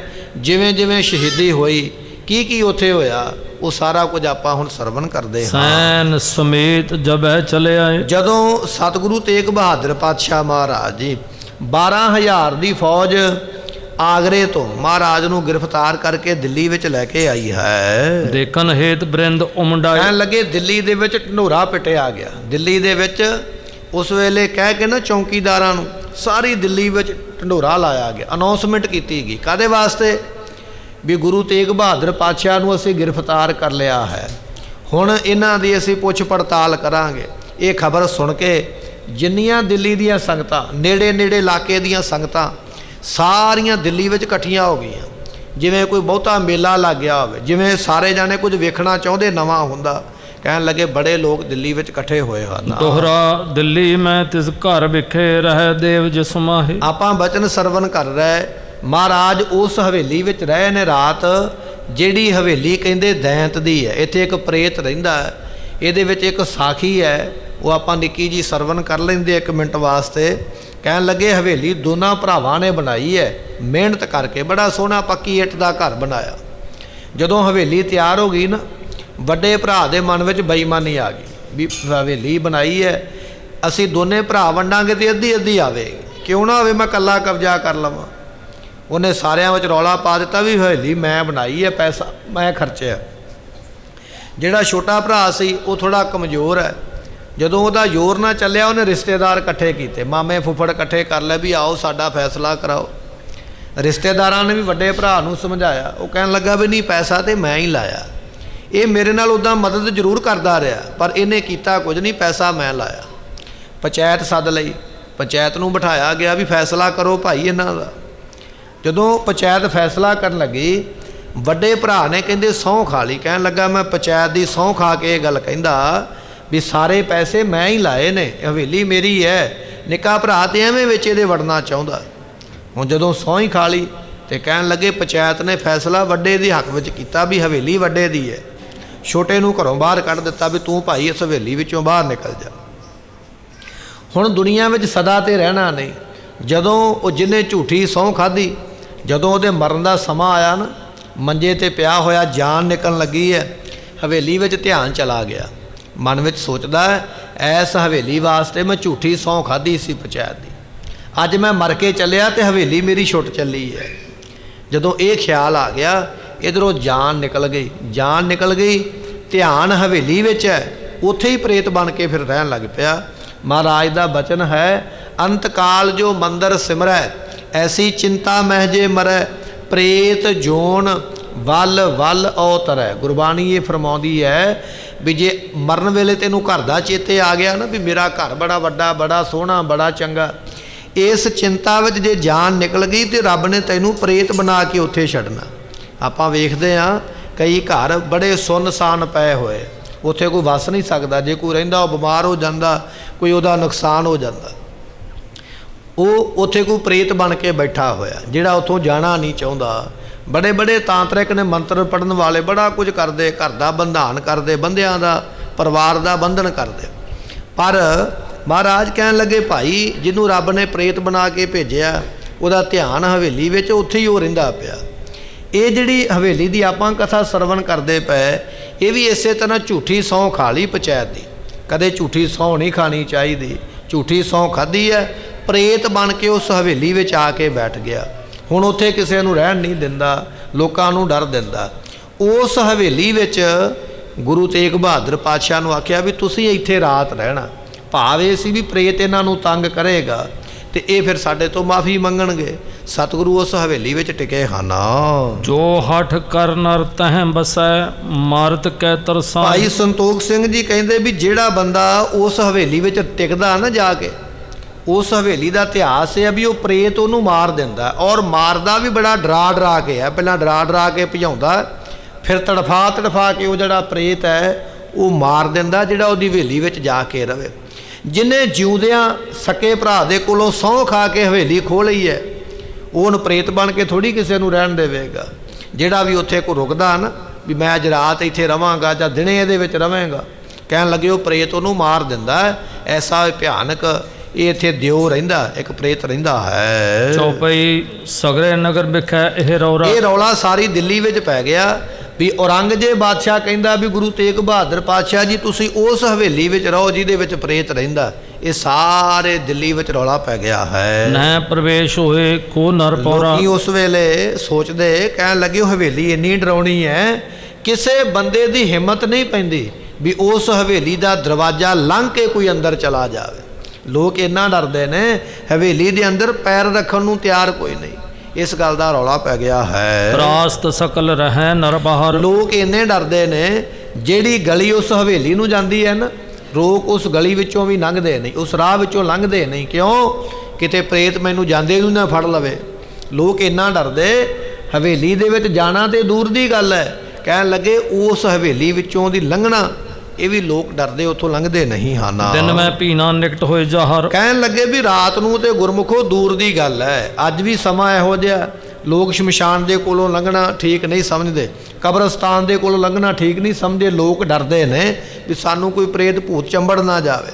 ਕਹਿਣ ਲੱਗੇ ਹਵੇਲੀ ਦਾ ਇੰਨਾ ਡਰ ਹੈ, ਰਾਤ ਨੂੰ ਤੇ ਰਹਿਣਾ, ਕੋਲੋਂ ਲੰਘਣਾ ਦੂਰ ਦੀ ਗੱਲ ਹੈ, ਗੁਰਮੁਖੋ ਦਿਨੇ ਵੀ ਉੱਥੋਂ ਦੀ ਲੰਘ ਕੇ ਕੋਈ ਨਹੀਂ ਜਾਂਦਾ, ਇੰਨਾ ਲੋਕ ਡਰਦੇ ਹਨ। बीच जामनी बसै कौन। ਪਰ ਲੋਕ ਦਿੱਲੀ ਦੇ ਗੱਲਾਂ ਕਰਦੇ ਆਪਸ ਵਿੱਚ, ਕਹਿਣ ਲੱਗੇ ਕਿਹੜਾ ਬੰਦਾ ਹੈ ਇਹੋ ਜਿਹਾ ਜਿਹੜਾ ਰਾਤ ਨੂੰ ਹਵੇਲੀ ਵਿੱਚ ਰਵੇ, ਜਿਹੜੀ ਹਵੇਲੀ ਵਿੱਚ ਦਿਨੇ ਕੋਈ ਜਾ ਕੇ ਪਸੰਦ ਨਹੀਂ ਹੈ। ਲੋਕ ਡਰਦੇ ਨੇ, ਇਹੋ ਜਿਹਾ ਕਿਹੜਾ ਸੂਰਮਾ ਹੋਵੇਗਾ ਜਿਹੜਾ ਰਾਤ ਨੂੰ ਇਸ ਹਵੇਲੀ ਵਿੱਚ ਰਹੇਗਾ। ऐसो हो तो भयानक भौन। ਕਿਉਂਕਿ ਇਹ ਘਰ ਬੜਾ ਡਰਾਉਣਾ ਹੈ, ਜਿਹਦਾ ਬੜਾ ਡਰ ਹੈ, ਬੜਾ ਖੌਫ ਹੈ ਲੋਕਾਂ ਦੇ ਮਨ ਵਿੱਚ, ਇਹੋ ਜਿਹਾ ਇਹ ਘਰ ਹੈ। तुर्केश्वर की आयस करे। ਪਰ ਹੁਣ ਗੁਰੂ ਤੇਗ ਬਹਾਦਰ ਪਾਤਸ਼ਾਹ ਨੂੰ ਇਸ ਹਵੇਲੀ ਵਿੱਚ ਰਹਿਣਾ ਪੈਣਾ। ਕਿਉਂ? ਕਿਉਂਕਿ ਔਰੰਗਜ਼ੇਬ ਦਾ ਹੁਕਮ ਹੈ ਵੀ ਤੁਹਾਨੂੰ ਬਦੋ ਬਦੀ ਉੱਥੇ ਰੱਖਣਾ ਹੀ ਰੱਖਣਾ। ਜੇ ਤੁਸੀਂ ਨਾ ਜਾਓਗੇ ਤੁਹਾਨੂੰ 4 ਬੰਦੇ ਚੁੱਕ ਕੇ ਉੱਥੇ ਛੱਡ ਆਉਣਗੇ, ਅੰਦਰ ਛੱਡ ਕੇ ਬਾਹਰੋਂ ਦਰਵਾਜ਼ਾ ਬੰਦ ਕਰ ਦੇਣਗੇ। ਹੁਣ ਗੁਰੂ ਤੇਗ ਬਹਾਦਰ ਪਾਤਸ਼ਾਹ ਨੂੰ ਭਾਵੇਂ ਉਹ ਚਾਹੁਣ ਤੇ ਭਾਵੇਂ ਨਾ ਚਾਹੁਣ, ਔਰੰਗਜ਼ੇਬ ਉੱਥੇ ਰੱਖਣਾ ਹੀ ਚਾਹੁੰਦਾ। ਦਿੱਲੀ ਦੇ ਲੋਕ ਗੱਲਾਂ ਕਰਦੇ ਵੀ ਇਹ ਤੇ ਬਹੁਤ ਵੱਡਾ ਕਹਿਰ ਹੋਣ ਲੱਗਾ ਵੀ ਗੁਰੂ ਪਾਤਸ਼ਾਹ ਨੂੰ ਪ੍ਰੇਤ ਵਾਲੀ ਹਵੇਲੀ ਵਿੱਚ ਬਿਠਾਉਣ ਲੱਗੇ ਹਨ। इस स्थान श्री गुरु उतरे। ਗੁਰੂ ਤੇਗ ਬਹਾਦਰ ਪਾਤਸ਼ਾਹ ਮਹਾਰਾਜ ਜੀ ਉਸ ਹਵੇਲੀ ਨੂੰ ਪਵਿੱਤਰ ਕਰਨ ਵਾਸਤੇ ਆਪ ਹੀ ਚੱਲ ਪਏ। ਕਹਿਣ ਲੱਗੇ ਚਲੋ ਭਾਈ ਸਾਡੇ ਨਾਲ, ਕਿੱਧਰ ਨੂੰ ਜਾਣਾ, ਚੱਲੇ ਜਾਂਦੇ ਹਨ। चौं दिस चौकीदार बिठाए। ਤੇ ਸਤਿਗੁਰੂ ਪਾਤਸ਼ਾਹ ਜਦੋਂ ਹਵੇਲੀ ਵਿੱਚ ਚਲੇ ਗਏ ਨਾ, ਔਰੰਗਜ਼ੇਬ ਨੇ ਹਵੇਲੀ ਦੇ 4 ਚੁਫੇਰੇ ਆਪਣੇ ਸਿਪਾਹੀ ਬਿਠਾ ਦਿੱਤੇ। ਉਹਨਾਂ ਦੇ ਮਨ ਵਿੱਚ ਇਹ ਗੱਲ ਸੀ ਵੀ ਮਹਾਰਾਜ ਕਿਤੇ ਕੰਧ ਤੋਂ ਟੱਪ ਕੇ ਨਾ ਕਿਤੇ ਭੱਜ ਜਾਣ, ਕਿਸੇ ਕੰਧ ਦੇ ਥਾਣੀ ਨਿਕਲ ਕੇ ਕਿਸੇ ਦੂਜੇ ਘਰ ਵਿੱਚ ਨਾ ਚਲੇ ਜਾਣ। ਔਰੰਗਜ਼ੇਬ ਦੇ ਸਿਪਾਹੀ ਹਵੇਲੀ ਦੇ 4 ਚੁਫੇਰੇ ਆਪਣੇ ਬਰਛੇ ਲੈ ਕੇ, ਤਲਵਾਰਾਂ ਲੈ ਕੇ, ਬੰਦੂਕਾਂ ਲੈ ਕੇ, ਆਪਣੇ ਪੂਰੇ ਹਥਿਆਰ ਲੈ ਕੇ ਕਹਿਣ ਲੱਗੇ 4 ਚੁਫੇਰੇ ਖੜ ਗਏ ਹਨ। संग जे दास बहर उतराए। ਤੇ ਜਿਹੜੇ ਮਹਾਰਾਜ ਦੇ ਨਾਲ 5 ਸਿੱਖ ਸਨ, ਭਾਈ ਮਤੀ ਦਾਸ ਜੀ, ਭਾਈ ਦਿਆਲਾ ਜੀ, ਭਾਈ ਸਤੀ ਦਾਸ ਜੀ, ਭਾਈ ਗੁਰਦਿੱਤਾ ਜੀ, ਇਹ ਸਿੱਖ ਮਹਾਰਾਜ ਦੇ ਨਾਲ ਸਨ। ਇਹਨਾਂ ਨੂੰ ਉਸ ਹਵੇਲੀ ਵਿੱਚ ਨਹੀਂ ਟਿਕਾਇਆ। ਕਿਉਂ ਨਹੀਂ ਟਿਕਾਇਆ? ਕਿਉਂਕਿ ਮਹਾਰਾਜ ਕਿਤੇ ਇਹਨਾਂ ਪੰਜਾਂ ਦੇ ਇਹਨਾਂ ਦਾ ਹੌਸਲਾ ਵੱਧ ਜਾਏਗਾ, ਫਿਰ ਇਹ ਡਰਨਗੇ ਨਹੀਂ। ਇਕੱਲੇ ਗੁਰੂ ਤੇਗ ਬਹਾਦਰ ਪਾਤਸ਼ਾਹ ਨੂੰ ਹਵੇਲੀ 'ਚ ਟਿਕਾਓ ਤਾਂ ਕਿ ਇਹ ਡਰ ਜਾਣ। ਇਸ ਤਰ੍ਹਾਂ ਉਹਨਾਂ ਪੰਜਾਂ ਸਿੱਖਾਂ ਨੂੰ ਵੱਖਰਾ ਦੂਜੇ ਘਰ ਦੇ ਵਿੱਚ ਹੋਰ ਕਿਸੇ ਥਾਂ ਤੇ ਰੱਖਿਆ ਹੈ। सब हिंदुन को पीर कहावे। ਤੇ ਲੋਕ ਗੱਲਾਂ ਕਰਦੇ, ਕਹਿੰਦੇ ਗੁਰੂ ਤੇਗ ਬਹਾਦਰ ਪਾਤਸ਼ਾਹ ਨਾ ਹਿੰਦੂਆਂ ਦੇ ਵਿੱਚ ਆਪਣੇ ਆਪ ਨੂੰ ਪੀਰ ਖਾਉਂਦੇ, ਮੁਸਲਮਾਨ ਪੀਰ ਕਰਕੇ ਮੰਨਦੇ ਨੇ, ਹਿੰਦੂ ਗੁਰੂ ਕਰਕੇ ਮੰਨਦੇ ਨੇ, ਸਿੱਖ ਗੁਰੂ ਕਰਕੇ ਮੰਨਦੇ ਨੇ। ਲੋਕ ਆਖਦੇ ਨੇ ਗੁਰੂ ਵਿੱਚ ਬੜੀਆਂ ਕਰਾਮਾਤਾਂ ਨੇ, ਪਰ ਅੱਜ ਪਤਾ ਲੱਗੇਗਾ ਵੀ ਕਿੰਨੀਆਂ ਕੁ ਕਰਾਮਾਤਾਂ ਨੇ। ਅੱਜ ਪਤਾ ਲੱਗੇਗਾ ਵੀ ਪ੍ਰੇਤ ਇਹਨਾਂ ਦਾ ਕੀ ਹਾਲ ਕਰਦਾ ਹੈ। ਇਸ ਤਰ੍ਹਾਂ ਲੋਕ ਆਪਸ ਵਿੱਚ ਆਖਦੇ ਹਨ। अब मारस इस छुट न जावे। ਤੇ ਹੁਣ ਉਹ ਜਿਹੜਾ ਪ੍ਰੇਤ ਹੈ ਨਾ, ਉਹ ਗੁਰੂ ਤੇਗ ਬਹਾਦਰ ਪਾਤਸ਼ਾਹ ਨੂੰ ਮਾਰ ਦੇਵੇਗਾ, ਇਹਨਾਂ ਨੂੰ ਛੱਡੇਗਾ ਨਹੀਂ। ਤੇ ਜਾਂ ਗੁਰੂ ਤੇਗ ਬਹਾਦਰ ਪਾਤਸ਼ਾਹ ਨੂੰ ਮਾਰ ਦੇਣਗੇ। ਜੇ ਤੇ ਇਹਨਾਂ ਵਿੱਚ ਸ਼ਕਤੀ ਹੋਈ ਇਹ ਪ੍ਰੇਤ ਨੂੰ ਮਾਰਨਗੇ, ਜੇ ਸ਼ਕਤੀ ਨਾ ਹੋਈ ਫਿਰ ਪ੍ਰੇਤ ਇਹਨਾਂ ਨੂੰ ਮਾਰੇਗਾ। ਪਰ ਸਾਨੂੰ ਅੱਜ ਰਾਤ ਇਹ ਚੀਜ਼ ਵੇਖਣ ਦਾ ਮੌਕਾ ਮਿਲ ਗਿਆ, ਜਾਂ ਪ੍ਰੇਤ ਮਰੇਗਾ ਜਾਂ ਗੁਰੂ ਇੱਥੇ ਆਪਣਾ ਸਰੀਰ ਛੱਡੇਗਾ। ਅਸੀਂ ਦਿਨ ਚੜ੍ਹੇ ਵੇਖਾਂਗੇ ਵੀ ਰਾਤ ਨੂੰ ਕੀ ਹੋਇਆ ਹੈ। कह धर त्रास दीन में आवे। ਜਾਂ ਗੁਰੂ ਤੇਗ ਬਹਾਦਰ ਪਾਤਸ਼ਾਹ ਨੂੰ ਪ੍ਰੇਤ ਮਾਰੇਗਾ, ਜਾਂ ਗੁਰੂ ਤੇਗ ਬਹਾਦਰ ਪਾਤਸ਼ਾਹ ਡਰ ਜਾਣਗੇ ਔਰ ਮਿੰਨਤ ਕਰਨਗੇ ਵੀ ਮੈਨੂੰ ਹਵੇਲੀ ਵਿੱਚੋਂ ਕੱਢ ਲਵੋ, ਮੈਂ ਮੁਸਲਮਾਨ ਹੋਣ ਵਾਸਤੇ ਤਿਆਰ ਹਾਂ।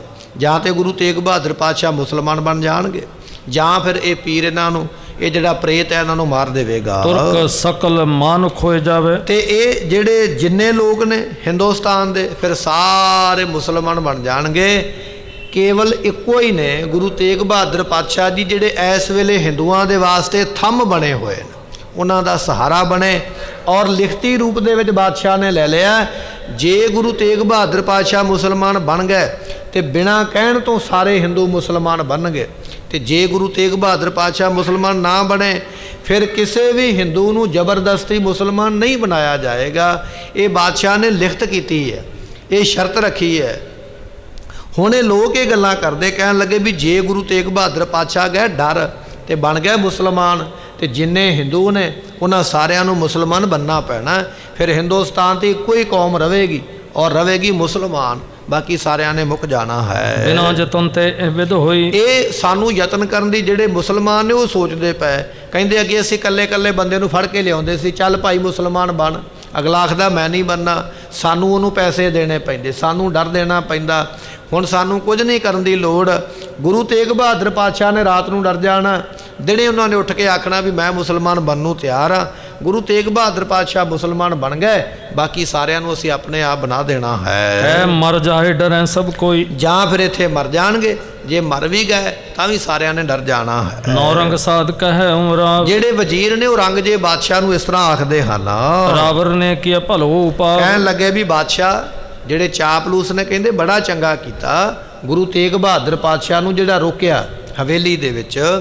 ਗੁਰੂ ਤੇਗ ਬਹਾਦਰ ਮਹਾਰਾਜ ਸਾਹਿਬ ਜੀ ਕਿਵੇਂ ਹਵੇਲੀ ਵਿੱਚ ਰਹਿੰਦੇ ਨੇ, ਔਰ ਪ੍ਰੇਤ ਕਿਵੇਂ ਆਉਂਦਾ ਮਹਾਰਾਜ ਦੇ ਕੋਲ, ਸਤਿਗੁਰਾਂ ਦੇ ਨਾਲ ਆ ਕੇ ਇਹ ਪ੍ਰੇਤ ਕਿਵੇਂ ਕਿਵੇਂ ਗੱਲਾਂ ਕਰਦਾ, ਮਹਾਰਾਜ ਦੇ ਨਾਲ ਕੀ ਸਵਾਲ ਤੇ ਜਵਾਬ ਹੁੰਦੇ, ਦਿਨ ਚੜ੍ਹਦਾ ਦਿਨੇ ਕੀ ਕੌਤਕ ਹੋਣਗੇ, ਉਹ ਆਪਾਂ ਕੱਲ੍ਹ ਦੇ ਦੀਵਾਨ ਵਿੱਚ ਸਰਵਣ ਕਰਾਂਗੇ। ਸਮੇਂ ਦੀ ਸਮਾਪਤੀ, ਭੁੱਲਾਂ ਦੀ ਮੁਆਫੀ, ਬਚਨ ਗੁਰੂ ਕਾ ਹਿਰਦੇ ਵਸੇ, ਭੁੱਲਾਂ ਦਾਸ ਦੀਆਂ ਮੁਆਫ ਕਰਨੀਆਂ, ਲੇਖਾ ਕਤਹਿ ਨ ਛੁਟੀਐ, ਬਖਸ਼ਨਹਾਰ ਬਖਸ਼ ਲੈ।